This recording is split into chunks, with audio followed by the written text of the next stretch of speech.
और बोल दो। आप में से कितने लोग हैं जो कागज की नाव में बैठकर कुछ पार उतर जाएं? कोई है क्या? बोले महाराज कागज की नाव में तो बैठते ही नहीं बनेगा तो पार कैसे जाएगा? हैं?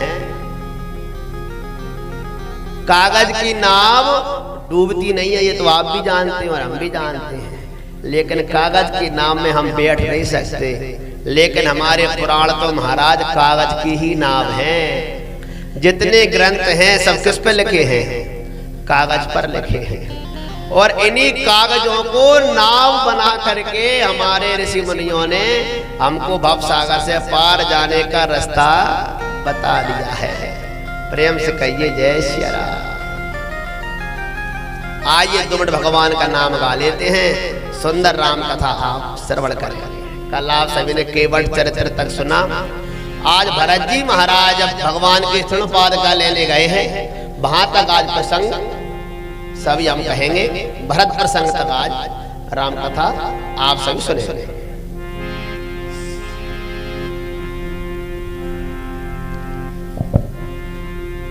रघुनंदन राघव राम हरे सिया राम हरे सिया राम हरे। रघुनंदन राघव राम हरे सिया राम हरे सिया राम हरे। रघुनंदन राघव राम हरे सिया राम हरे सिया राम हरे।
बोले राजा रामचंद्र भगवान की, रामचरित मानस महाग्रंथ की जय हो।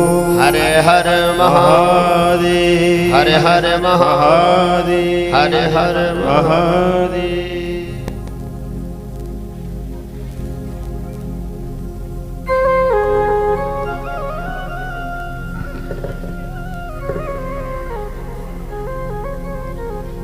आइए हम सभी आज राम कथा में प्रवेश करते हैं।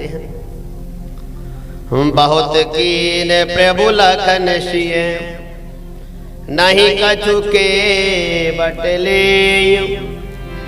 विदा कीन करुणायतन, भगत बिमल बर दे। कहते हैं कि केवट से भगवान ने कहा भैया कुछ ले लो, लेकिन केवट ने कुछ भी भगवान से नहीं मांगा। जोर से बोलो जय सिया राम, एक बार और बोल दो। लेकिन पहले के भक्तों में और आज के भक्तों में थोड़ा अंतर है। पहले के भक्त भगवान से काम करा लेते हैं, पीछे नारियल चढ़ाने जाते हैं। पहले का जमाना ऐसा था कि भगवान देते थे, बोले ले लो, बोले नहीं साहब लेते नहीं है।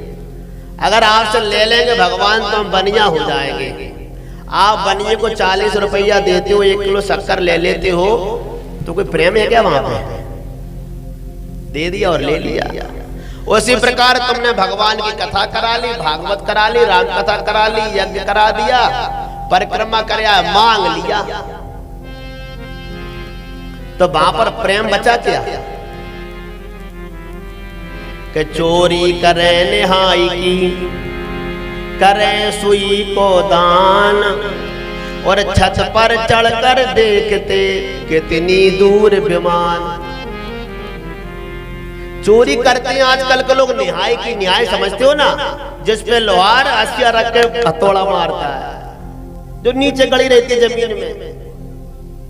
इतनी बड़ी व्यक्ति चोरी करते हैं न्याय की और करेंगे सुई का दान, पर ऊपर छत पर चढ़कर देखेंगे हमको विमान ले कब आ रहा है। पाप करेंगे ज्यादा, पुण्य करेंगे कम, भक्ति करेंगे कम, गाएंगे ज्यादा, दान देंगे 100 रुपया, बताएंगे 1 लाख दे दे, परिक्रमा जाएंगे 1 बार गिरिराज जी कर ले, कहेंगे हम 100 बार करे आए, और पूरी गिरिराज जी परिक्रमा में दोना पत्तल फेंक के आ जाएंगे, करे आए पुण्य तुम पूरा। चाय के डिस्पोजल फेंक के आ गए महाराज। प्रेम से कहिए जय सिया राम, जोर से बोल दो। ऐसे भक्ति नहीं होती। भगवान की परिक्रमा लगाने जाओ तो झाड़ू जरूर लगा करके आओ। मुझे देख के बहुत अच्छा लगा, हमारे ग्रामवासी कितने प्रेम से कार्य कर रहे हैं। रात को पानी बरसा, सुबह नली चला करके पूरा पांडाल साफ कर दिया। ये सबसे बड़ी भक्ति होती है भगवान की। करौ हरेर मंदिर मार्जनादिशु अम्बरीश ऋषि, सब जो है भगवान के मंदिर को साफ करते हैं महाराज, उसमें झाड़ू लगाते हैं, पोछा लगाते हैं। और ये महाराज पहला कर्तव्य है, करना ही चाहिए। केवट ने कुछ नहीं लिया भगवान से, बहुत कीन प्रभु लखन सिय, नहीं कछु केवट ले। कहते हैं भगवान केवट ने कुछ नहीं लिया, पर केवट ने एक बात और कह दी कि प्रभु सुनो, हम और तुम एक ही जाति के हैं। आप भी पार लगाते हो, मैं भी पार लगाता हूँ। आप भगवान भक्त से पार लगाते हो, मैं गंगा जी से पार लगाता हूँ। हम दोनों एक ही जाति के हैं। और प्रभु आप मेरे पास आए तो मैंने पार उतार दिया। जब मैं मर कर के तुम्हारे घाट पर आऊं, तुम भी मुझे पार लगा देना। और तीसरी बात क्या कही केवट ने, देखो प्रभु, जात वाले से जात वाला कभी लेता नहीं है। अगर नाई के दुकान पर नाई बाल कटवाने जाएगा तो नाई पैसा नहीं लेता, और धोबी के यहाँ धोबी कपड़ा धुलाने जाएगा, धोबी भी पैसा नहीं लेता। और नाई से ना नाई लेते, धोबी से ना धोबी लेते। केवट कह रहा है, अरे नाई से ना नाई लेत और धोबी से ना धोबी लेत, यह नाथ जान मेरी जात ना बिगाड़िए। और पेशाहा में रोही जाने तुमको उतार दीनो, आएंगे तिहारी घाट हमें को उतारियो। हाँ प्रभु मेरा पेशा है पार लगाना, जब मैं तेरे घाट आऊं तो मुझे पार लगा देना। कहते हैं भगवान ने गंगा जी को प्रणाम किया, स्नान किया है। और गंगा जी में लोग क्यों जाते हैं? भगवान ने गंगा स्नान किया उतर करके। हम लोग भी गंगा जाते हैं ना, प्रेम से कहिए जय श्री राम। कौन कौन गए गंगा जी? हाथ उठा दो। चलो ठीक, नीचे कर लो। किसी ने पूछा गंगा जी से कि लोग तुम में पाप धोने आते हैं, मैया तुम पापों को कहां ले जाती हो?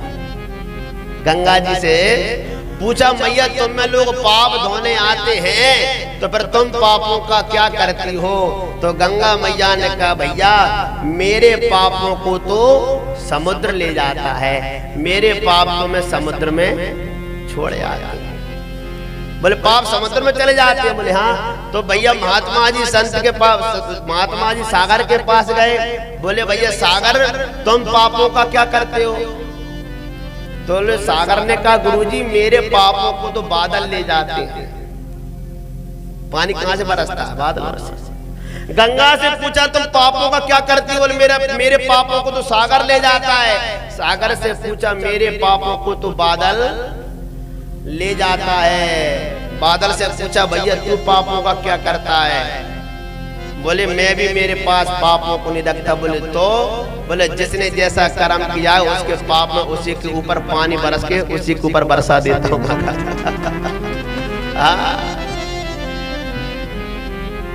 हमारे शास्त्र कहते हैं पाप का फल तो भोगना ही पड़ता है। अवश्यमेव भुक्तव्यम कृतम कर्म शुभाशुभम। अगर आपने कर्म किया है तो 100 करोड़ वर्ष के बाद भी तुमको भोगना पड़ेगा। अभी महामृत्युंजय करा दो तो आपका जीवन ठीक है, अगले जन्म में देखेंगे।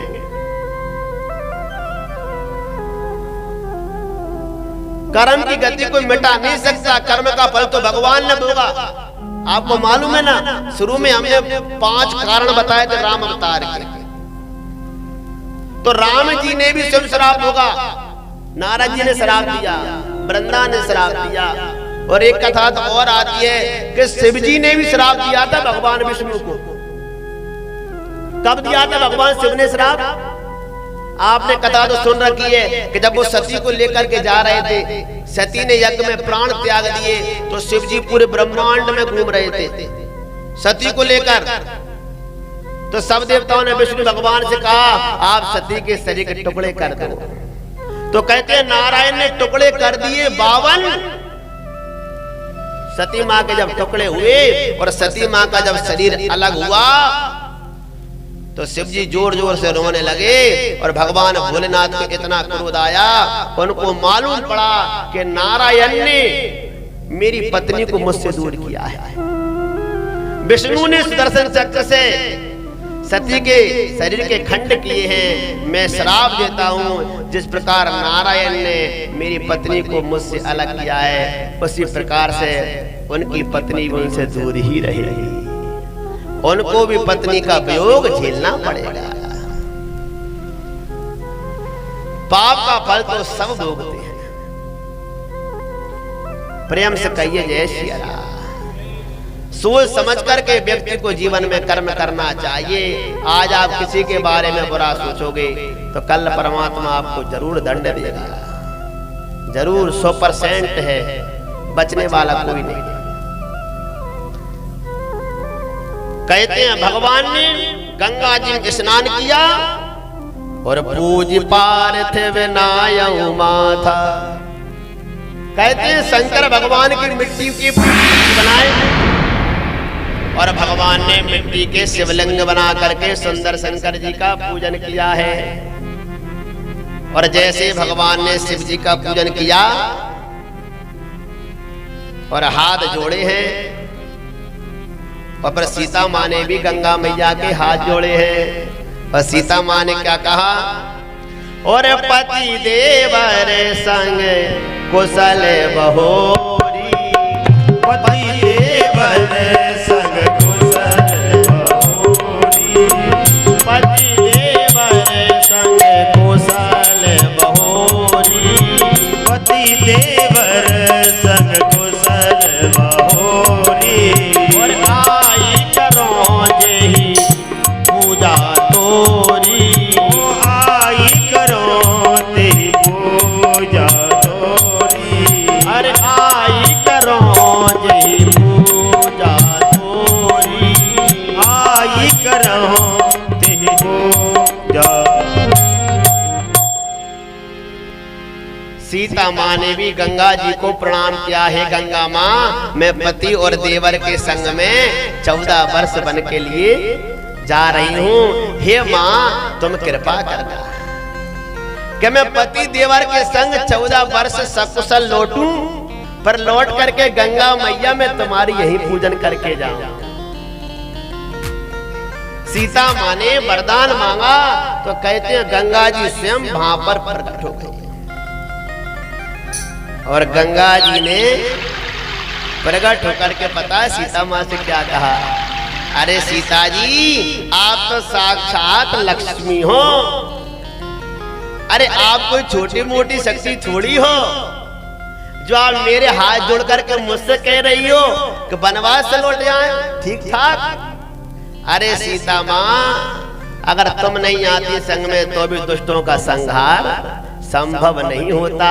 अरे आप तो जगत जननी हो, फिर भी आप मनुष्य की भांति मुझसे कह रही हो, तो मेरा पूरा आशीर्वाद है, सफल होन हित नित निज वागीसा।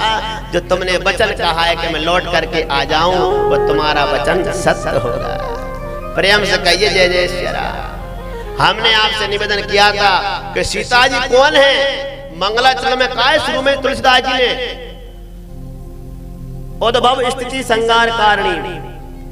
सीता जी जगत को रचने वाली है, जगत को पालने वाली है, जगत का संहार करने वाली है। जो काम राम जी से नहीं होता वो भी सीता माँ करती है। ज्ञानी लोग कथा कहते हैं कि राम जी ने किसको मारा है, दशानन रावण को, 10 सिर वाले को। तो कहते हैं जब युद्ध से लौट करके आ गए थे ना, तो एक 100 सिर वाला रावण मिल गया, 100 सिर वाला रावण। और कहते हैं राम लक्ष्मण भरत शत्रुघ्न सब उससे युद्ध करने गए, पर 100 मस्तक वाले रावण को कोई नहीं मार पाया। राम जी बेहोश हो गए। मालूम पड़ा सीता माँ को कि मेरे प्रभु मूर्छित हो गए। तो कहते हैं सीता माँ ने बापा रुद्र रूप लिया, और सीता माँ उस सौमुख वाले रावण को मारने के लिए गई। और कहते हैं काली का रूप रख करके सीता मैया ने उस शतानन रावण का अंत किया। मारा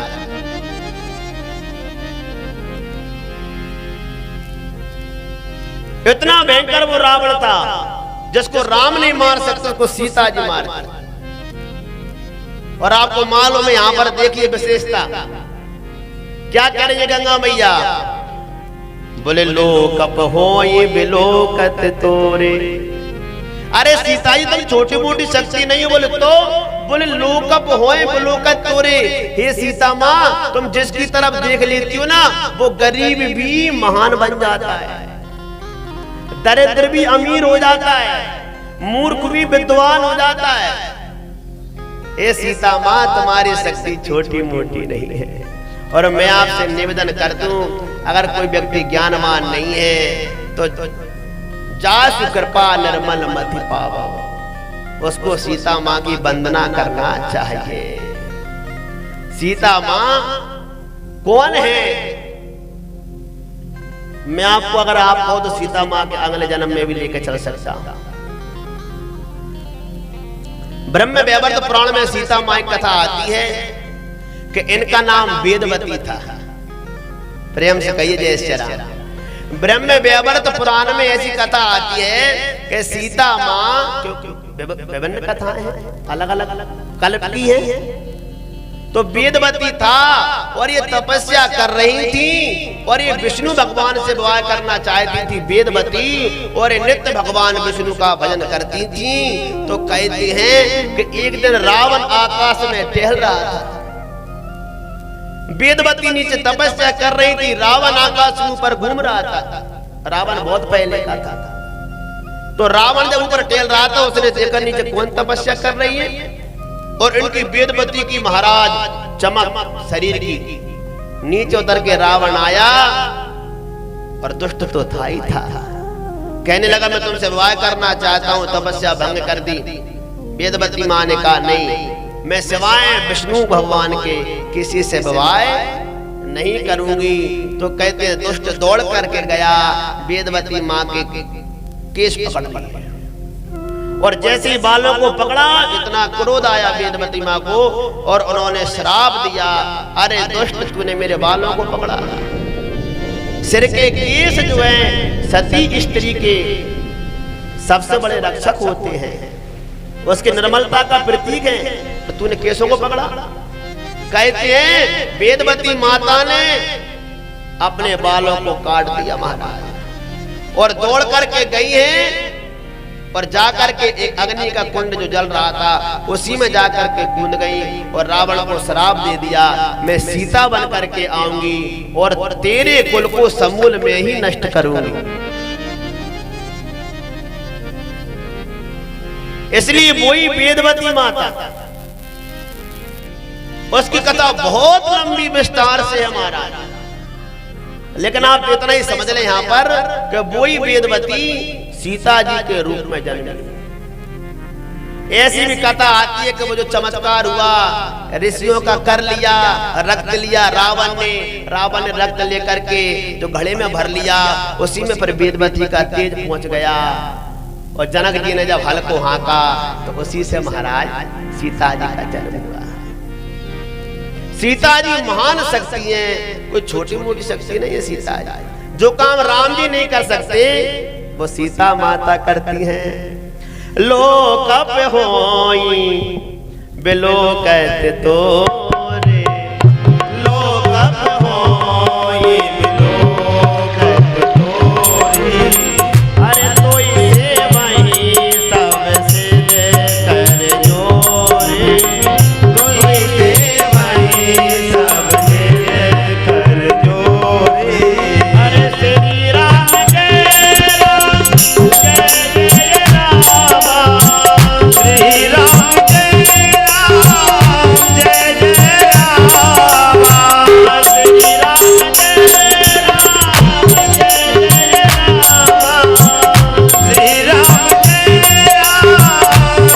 जय राम, श्री राम जय राम जय जय राम, श्री राम जय राम जय जय राम।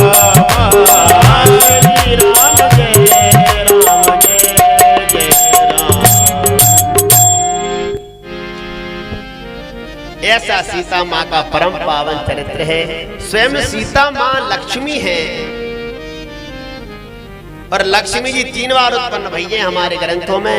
सबसे पहले समुद्र से, दूसरी बार हुई है घड़े के रूप में जन्म लिया सीता माँ के रूप में, और तृतीय बार हुई रुक्मिणी जी के रूप में। लोग कहते हैं राम रूपी भवेत सीता रुक्मिणी कृष्ण जन्मनी, जो राम के रूप में सीता जी हैं वो कृष्ण जन्म में रुक्मिणी बन करके पहुंची है। तो कुछ लोग कहते हैं राधा जी पर कौन है। अब मंदिर तुम देखो तो कहीं में रुक्मिणी जी और कृष्ण भगवान के मंदिर नहीं है भाई, लक्ष्मी नारायण है, राम सीता है, तो कृष्ण रुक्मिणी होना था। तो लोग कहते हैं कि रुक्मिणी के संग भगवान कृष्ण के मंदिर क्यों नहीं है। देखिए, पहली बात तो भगवान ने 16,108 विवाह किए हैं। अगर एक पत्नी को संग में रखते तो औरों का अपमान हो जाता। राम जी की तो एक ही पत्नी है माता सीता, लेकिन कृष्ण भगवान ने तो बहुत ज्यादा विवाह किए हैं, इसलिए उन्होंने कहा आप मेरे हृदय में वास कर इस सरोवर में। दूसरी कथा आती है कि राधा कृष्ण का विवाह भी हुआ है, ऐसा नहीं है कि इनका विवाह नहीं हुआ। ब्रह्म वैवर्त पुराण में कथा आती है कि जो भांडीर बने हैं ब्रज 84 कोष में, तो इनका विवाह भी हुआ है। वो कथा आपको मैं 2 मिनट में कहूंगा शॉर्ट में। ब्रह्म वैवर्त पुराण में कथा है राधा कृष्ण विवाह की, कि कृष्ण भगवान छोटे थे, राधा जी का भी अवतार हो चुका था। नंद बाबा गौ चराने गए, कृष्ण भगवान को लेकर के गए, राधा जी वहां पर आई और राधा जी प्रकट होकर के खड़ी हो गई। नंद बाबा घबरा गए कि ये कौन है, तो राधा मैया ने अपना तेज कम कर लिया। जैसे अपन सूर्य की तरफ नहीं देख पाते ना, ऐसे वो राधा जी की तरफ देख ही नहीं पा रहे थे, इतना तेज है। तो राधा जी से आप क्या चाहती हैं? बोले आपकी जो गोद में है ये हमारे पति देवता है, ये हमारे प्रियतम है, आप इनको नीचे रख दीजिए। नंद बाबा पीछे हट गए, भगवान बड़े हो गए। भगवान कृष्ण ने कहा आप क्या चाहती हो? तो राधा रानी ने कहा मैं आपसे विवाह करना चाहती हूँ। कहते हैं ब्रह्मा जी को बुलाया, बोले भावर कौन पड़ेगा? तो ब्रह्मा जी को आदेश दिया राधा रानी ने, ब्रह्मदेव हाजिर हो जाइए। ब्रह्मा जी आए, उनका विवाह कराया। विवाह कराने के बाद में राधा जी ने कहा कुछ दक्षिण ले लो ब्रह्मा जी। बोले कुछ नहीं चाहिए, जहां पर मैंने आपका विवाह कराया है आप वहां यहीं पर वास करना। तो भांडीर वन जो स्थान है ब्रज 84 कोष में, आज भी भगवान वहां पर विराजमान है। बोलिए राधा कृष्ण भगवान की। अगर राधा जी की बात की जाए तो राधा तत्व तो बहुत महान है, राधा जी तो बहुत श्रेष्ठ शक्ति है। उन पर चर्चा करने के लिए तो आपको बहुत ज्यादा सत्संग करने, एक राधा और एक शिव, जो दो ऐसे चरित्र हैं, इनको समझने के लिए बहुत मेहनत करना पड़ती है। लोकप होई बुलुकत तोरे, सीता माँ से गंगा जी ने कहा आप तो परम तत्व हैं और मैं आपको वचन देती हूँ कि आप जरूर अपने देवर पति के संग में लौट करके आओगी और अयोध्या पर आपका राज्य होगा। प्राणनाथ देवर सहित कुशल कौशला आई, और पूजई सब मनोकामना, सो जसे रही जग छाई। गंगा माँ ने सुंदर आशीर्वाद दे दिया है। गंगा माँ का आशीर्वाद लेकर के भगवान तुरंत ही आगे बढ़ गए हैं। और जैसे भगवान आगे बढ़े हैं, निषाद राज से कहा अब आप लौट जाओ, आपने हमको गंगा पार करा दी है, निषाद अब आप लौट जाइए। निषाद राज ने कहा भगवान ऐसा मत कहा, आप मुझे छोड़ करके जा रहे हैं भगवान, आप ऐसा मत करिए। आप जो कहोगे भगवान मैं तुम्हारी सेवा करता रहूंगा, आप जो कहोगे मैं तुम्हारी टहल करता रहूंगा, पर आप मुझे छोड़ करके नहीं जाए। तावे मोहि कहे जैसे और देवो रजाई, और सोई करिया हो रघु वीर दुहाई।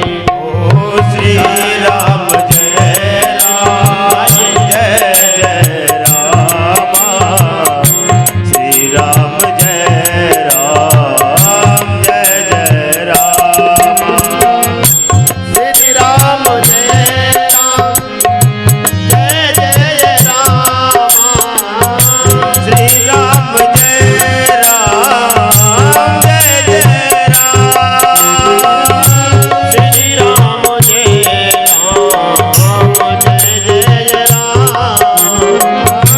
श्री राम जय राम जय जय राम, श्री राम जय राम जय जय राम, श्री राम जय राम जय जय राम, श्री राम जय राम जय जय राम, श्री राम जय राम जय जय राम।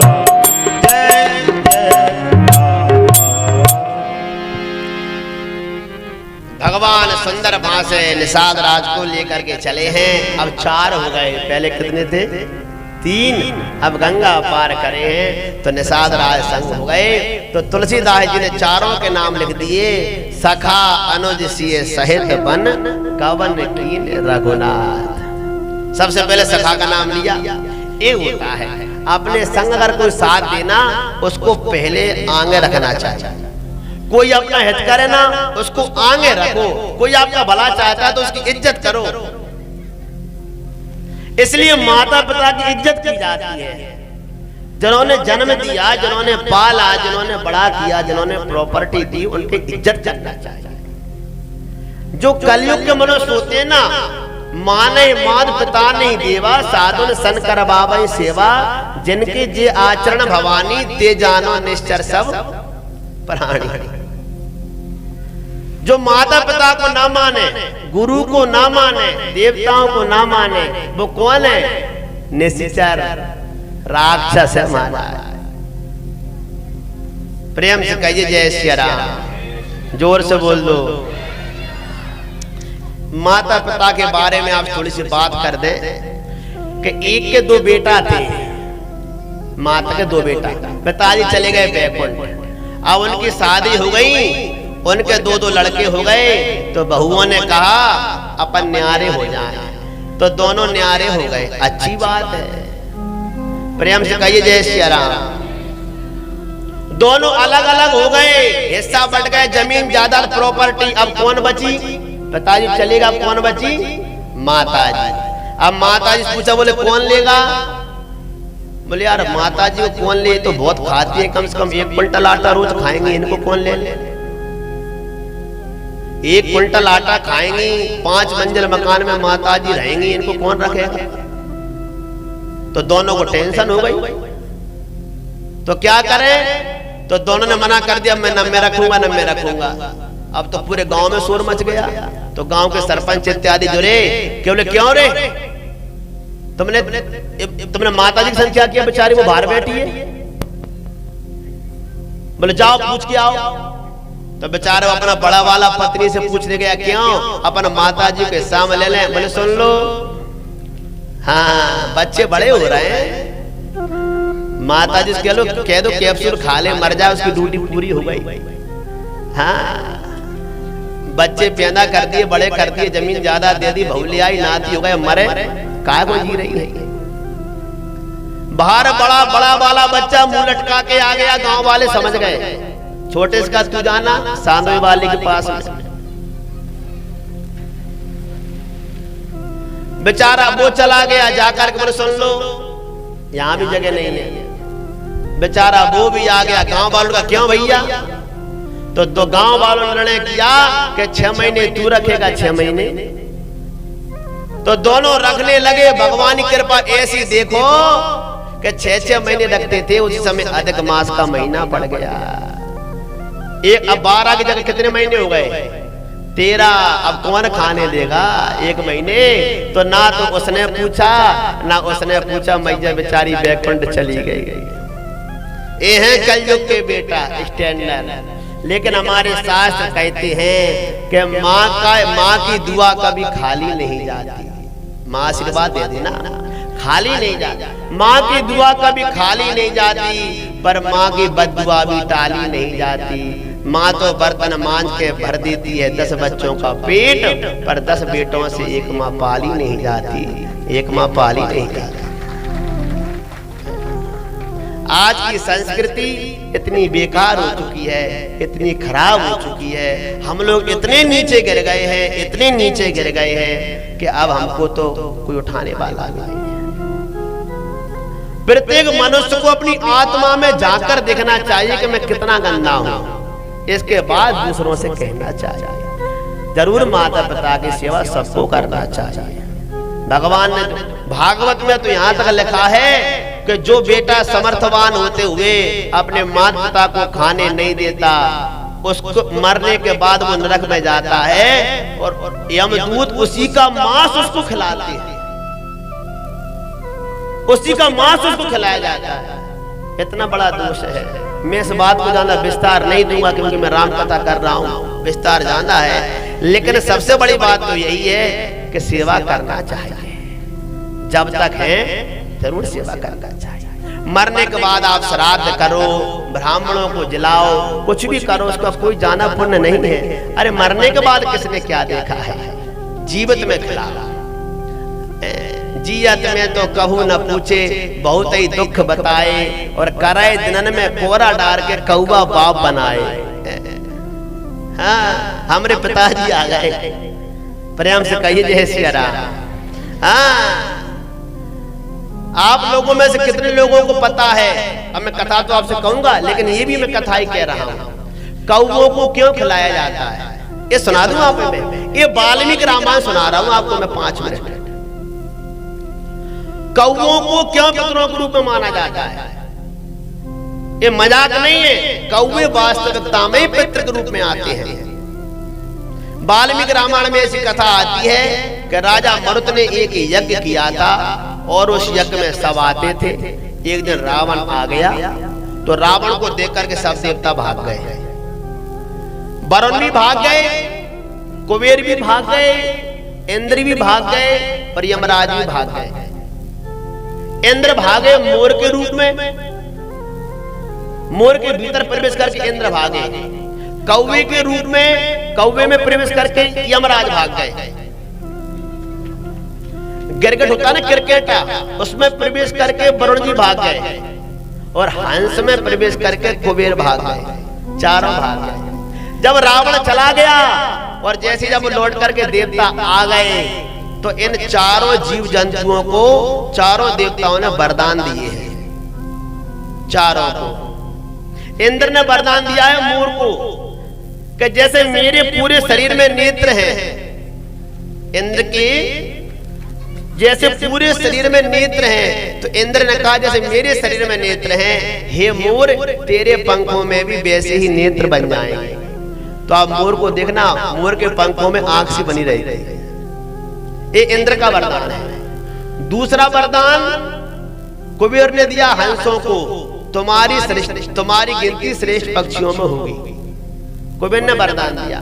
तीसरे थे वरुण देवता, वो गिरगिट में प्रवेश करके भागे थे, क्रिकेटा जिसको हम कहते हैं। तो वरुण ने उसको वरदान दिया गिरगिट को, तू चाहेगा ना उतने रंग बदल लेगा।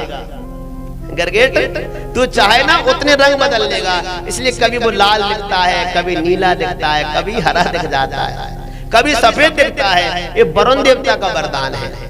और चौथा वरदान, यमराज जो है कौवे के रूप में कौवे के भीतर प्रवेश करके गए थे, तो यमराज ने कौवों को वरदान दिया कि सब पितर मेरे पास आते हैं, सब पितरों का हिसाब मेरे पास रहता है। इसलिए हे कौवे मैं तुझे वरदान देता हूँ, इस संसार में पितर के रूप में तेरी पूजा होगी और जो भी मनुष्य तेरे लिए खिलाएगा वो उसके पितरों को ही प्राप्त होगा। इसलिए हम लोग पितृपक्ष में कौवों को भोजन कराते हैं। ये श्रीमद् वाल्मीकि रामायण की कथा है जो मैं आपसे कह रहा हूं। ऐसा वाल्मीकि रामायण में विस्तार से वर्णन आया है। इसलिए हम जो खिलाते हैं कौवों को वे पितरों को ही जाता है। प्रेम से कहिए जय सिया राम। लेकिन जिंदे में तो दही न नीर, मरबे पीछे हलवा खीर, ये काम अच्छा नहीं है। जीवित में तो पानी भी नहीं पिया और बाद में सब कुछ करते हो, ठीक है करना, लेकिन जीवित में करोगे तो उनकी आत्मा पूर्ण आशीर्वाद देगी। प्रेम से कहिए जय जय श्री राम। भगवान प्रयागराज की भूमि पर आए। भगवान ने गंगा जमुना सरस्वती माँ का सुंदर दर्शन किया। सीता माँ को लेकर के आए हैं, आकर के सुंदर प्रयाग में स्नान किया है भगवान ने। संगम सिवास सिंहासन सुटि सोहा, छत्र अखय बट मुनि मन मोहा। चवर जमुन अरु गंगे तरंगा, देख होए दुखदार भंगा। कहते हैं अक्षय वट के भगवान ने दर्शन किए, बेणी माधव के भगवान ने सुंदर दर्शन किए। और इसके बाद में भगवान भरद्वाज मुनि के आश्रम पर पहुंच गए। भरद्वाज मुनि बस ही प्रयागा, ये आपको पहले दिन ही कथा में बताया था। भरद्वाज मुनि के आश्रम पर जाकर के पहुंचे। सीय लखन जन सहित सुहाए, अति रुचि राम मूल फल खाए।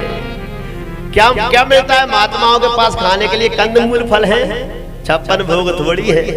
कहते ऋषि वर आए और भगवान बड़े प्रसन्न भये और भरद्वाज मुनि ने जो कुछ उनको दिया महाराज प्रेम से भगवान ने पाया है। हम जो भी भगवान को दें प्रेम से दें, अभिमान करके कभी नहीं देना चाहिए। जो मनुष्य भगवान को अभिमान करके देता है परमात्मा उसे कभी स्वीकार नहीं करता।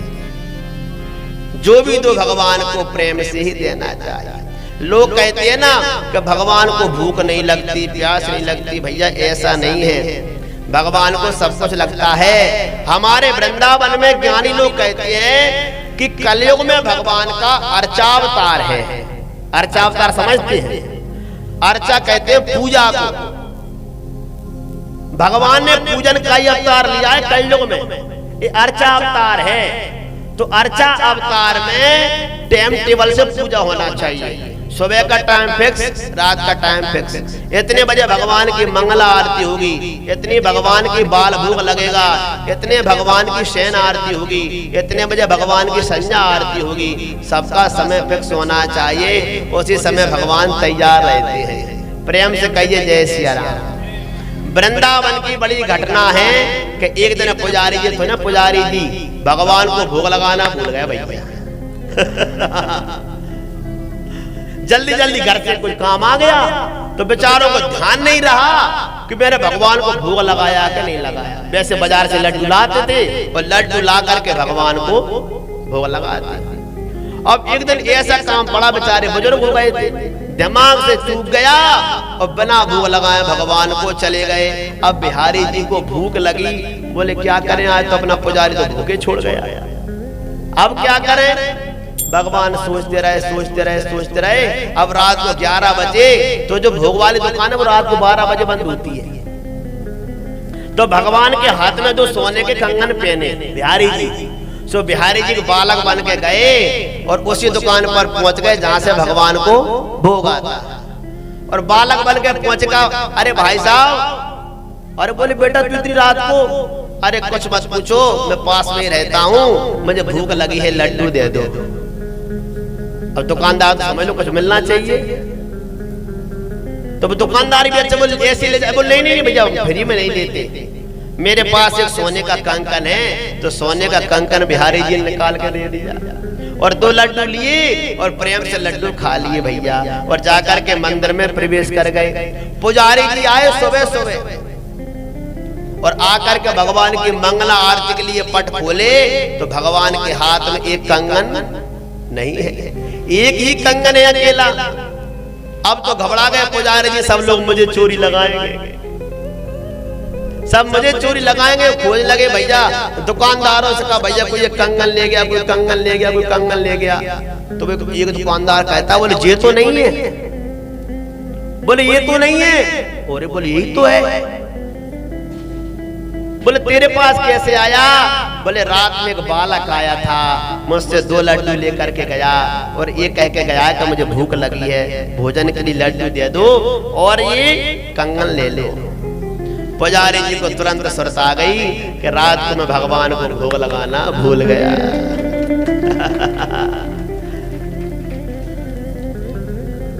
बिना भोग लगाए अरे भगवान को अपन को कभी भोजन नहीं करना चाहिए, क्योंकि भगवान सब कुछ स्वीकार करते हैं।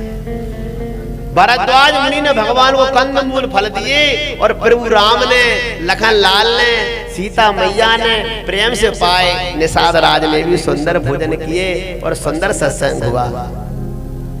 भरद्वाज मुनि ने कहा सुनो प्रभु, कर्म वचन मन छाड़ चल, जब लगी जनन तुम्हार, तब लगी सुख सपने नहीं किए कोटि उपचार। भरद्वाज मुनि ने सील लगा दी। बोले मनुष्य सुखी कब होगा? बोले कब होगा? बोले सुनो, बोले जब तक मनुष्य कर्म वचन और मन और छल छोड़ करके हे प्रभु श्री राम आपका दास नहीं बन जाता, तब तक मनुष्य के जीवन के संकट कभी दूर हो ही नहीं सकते। और यही बात कागभूषण जी ने भी कही है गरुड़ जी से। राम भजन बिन सुनहु खगेसा, मिटहि न जीवन केर कलेसा। राम के भजन के बिना मनुष्य कभी सुखी नहीं हो सकता, यही रामायण का सिद्धांत है। अब भगवान वहां से आगे चलेंगे। सुंदर भगवान ने महाराज स्नान किए हैं। अब देखो स्नान करने के बाद भगवान ने जमुना जी को पार किया। प्रेम से कहिए जय श्री राम, जोर से बोलो।